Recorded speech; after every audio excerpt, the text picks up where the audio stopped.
ผู้นี้เป็นน้องบอกโอ้น้องได้นี่เนาะเกิดมาเป็นเอื้อยป้าอันนี้น้องเพิ่นป้าถ้าแพงแฮง เอื้อยได้จักปีเลยเอื้อยอ่ะ2 ปี 3 ปีนี่แหละ3 ปีน้องนี่เด้จักปีละ จักเล่นน้องเขาเอ็ดก็อีกยัง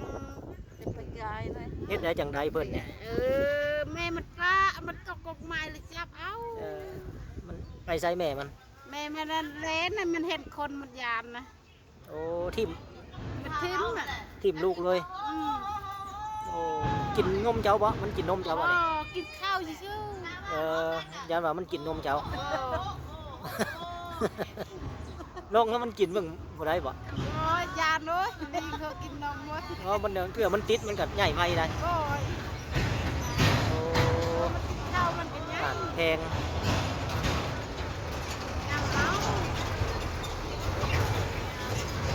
คือว่าผู้นี้เราบ่มีน้องเนาะได้ผู้เดียวหันบ่ลูกอ่ะ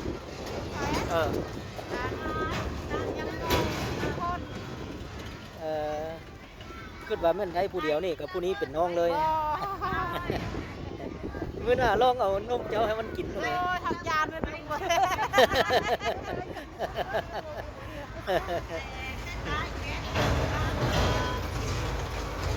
เนี่ยมันกับเป็นคนเลยเนี่ยเป็นคนแล้วเรื่องเดียวได้อะโตมันใหญ่สำหรับลิงอ่ะนี่บริญญาชัมมา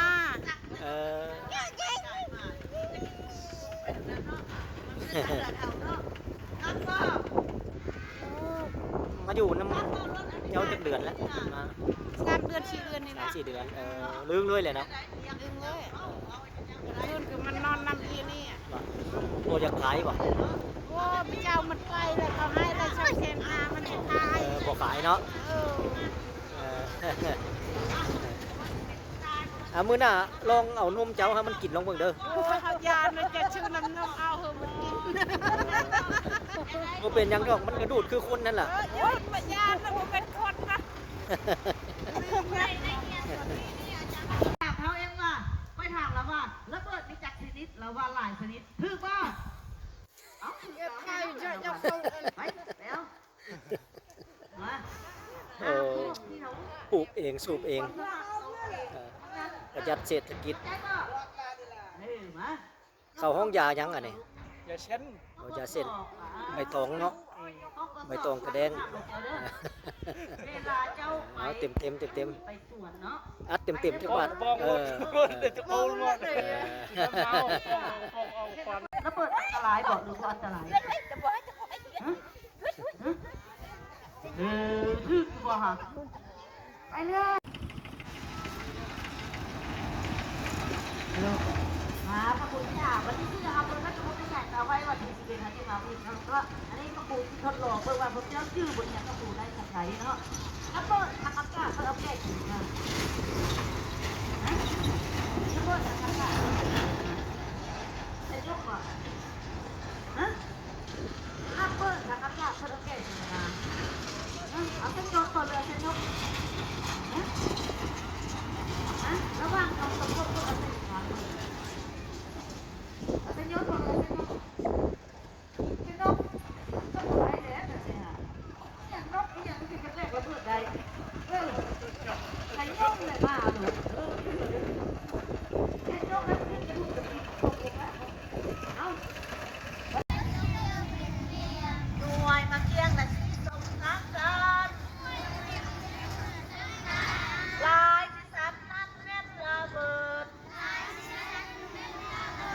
ไผ่ละเมิดไปจับไปได้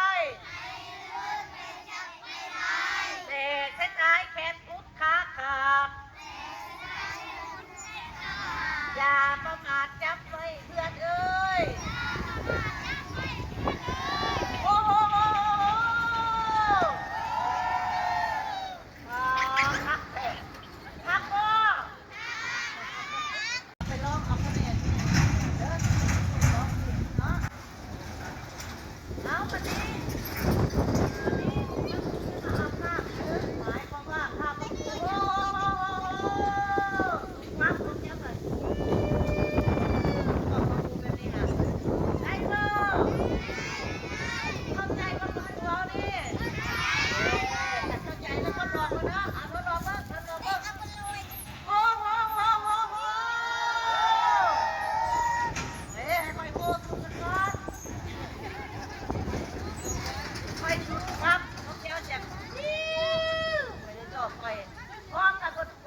ยืนให้หมู่เบิ่งนี่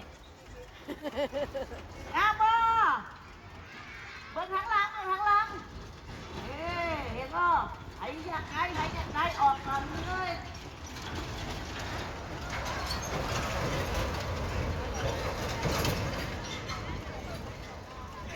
ออกมาแล้วก็ ว่าง่ายๆก็คือเครื่องหมายของโครงการยูโซลาวเนาะก็คือเป็นโลโก้แบบนี้เป็นกาหมายแบบนี้